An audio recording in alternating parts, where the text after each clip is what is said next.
তার স্বামীটা হলো আস্ত বেকুব। যত বড় শিক্ষিত হোক, যত বড় রাজনীতিবিদ হোক, যত বড় মাথাওয়ালা হোক, যত বড় শেয়ানা হোক, যত বড় ব্যবসায়ী হোক, বউয়ের কাছে বউগুলা, সব বউরা, মহিলারা মনে করে কি এ বেটা বেকুব। ম্যাক্সিমাম ক্ষেত্রে এটার ভিতরে আলাদা একটা আনন্দ আছে। বউয়ের কাছে বেশি শেয়ানা সাজার ভিতরে বেশি আনন্দ নাই। পরিবারের কাছে বেশি শেয়ানামি করতে হয় না, সেখানে বোকা সাজার ভিতরে একটা আনন্দ আছে। যাই হোক, বাজারের কথা বলছিলাম যে বাজার করে মহিলাদের খুশি করা খুব কঠিন। আপনি গোশত কিনেন, মাছ কিনেন, যাই কিনেন, তারা খুব কমই সন্তুষ্ট থাকে বেশিরভাগ ক্ষেত্রে। সব মেয়েদের কথা বলছি না। কেন সন্তুষ্ট থাকে না? কারণ তারা আশা করে আরো কম দামে কিনবেন, আরো কম দামে কিনবেন। আপনি জিতে গেলে তারা খুশি, হেরে গেলে আপনারা বকা দিবে সে। তো এক সরকারি কর্মকর্তা, বড় কর্মকর্তা, আমাকে বলতেছিলেন যে দেখেন, আমি সারা জীবন বাজার করি আর বইয়ের বকা শুনি। আমি চলে যাওয়ার পর আমার অফিসের একজন কেরানি আছে, তাকে দায়িত্ব দিছি বাজার টাজার করার জন্য।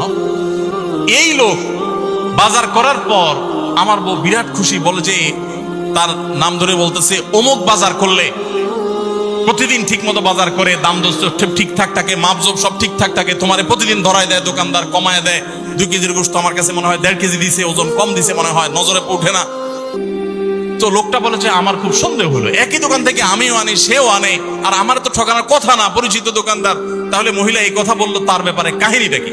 তারা ডেকে বলছে, বলো তো কাহিনী কি, সিক্রেটটা কি? তো লোকটা বলতেছে যে স্যার, সত্য বলতে কি, আমি গোশত 3 কেজি কিনলে ম্যাডামকে বলতাম 2 কেজি।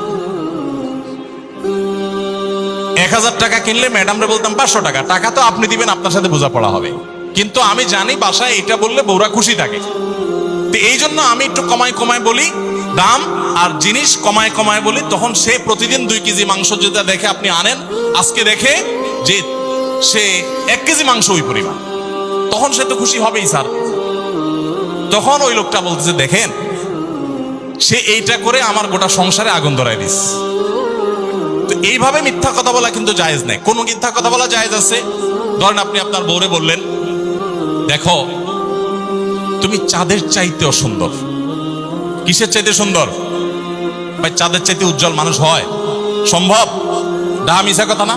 কিন্তু এই মিথ্যা কথা বলা কি আছে? জায়েজ আছে। সৌদি আরবের একজন আলেম, ডক্টর আয়েজ আল কারনি, মুসলিম বিশ্বের সবচেয়ে জনপ্রিয় আলেমদের মধ্যে একজন। ওনার একটা বক্তব্য আমি শুনেছি, অত্যন্ত চমৎকার কথা বলেন এবং দারুণ দারুণ টিপস দিয়ে থাকেন। উনি বলেন যে একটা ইউনিভার্সিটি প্রোগ্রামে স্টুডেন্টদের সামনে উনি বলছিলেন যে, আমি একবার একটা আইডিয়া দিয়েছি দাম্পত্য জীবনের সুখ শান্তির জন্য। বলেন যে এটা ইমপ্লিমেন্ট করে অনেকেই সুফল পেয়েছেন, আমাকে ব্যক্তিগতভাবে জানিয়েছেন। টিপসটা কি? টিপসটা হলো, উনি বললেন যে বাসায় ঢুকে মাঝে মধ্যে, সবসময় করলে আবার মাইর ধরে খাবেন, যখন দেখবেন বউয়ের মুড টুট ভালো আছে, বাসায় ঢুকে আস্তে করে লাইটের সুইচটা অফ করে দিবেন। তখন বলবে, কি ব্যাপার, লাইট বন্ধ করলা কেন? তখন বলবেন যে দেখো, বাসায় আসলে তোমার চেহারার উজ্জ্বলতা থাকলে আর এই লাইটের দরকার হয় না। মহিলা ধরে ফেলবে যে আপনি পাম্পটে দিচ্ছেন, বাতাস দিচ্ছেন, কিন্তু পাম্প যাকে দেন সে যতই বুঝুক না কেন, কিছু না কিছু কাজ হয়, কিছু না কিছু। একেবারে শতভাগ যদি বুঝে কাউকে প্রশংসা করছেন, সে বুঝে, তারপরও সে একটু খুশি হয়, ভালো লাগে। তো উনি বললেন যে শরবত বানায় আনছে বয়ে, তখন বলবেন যে দেখো চিনি দিও না, চিনি দিও না।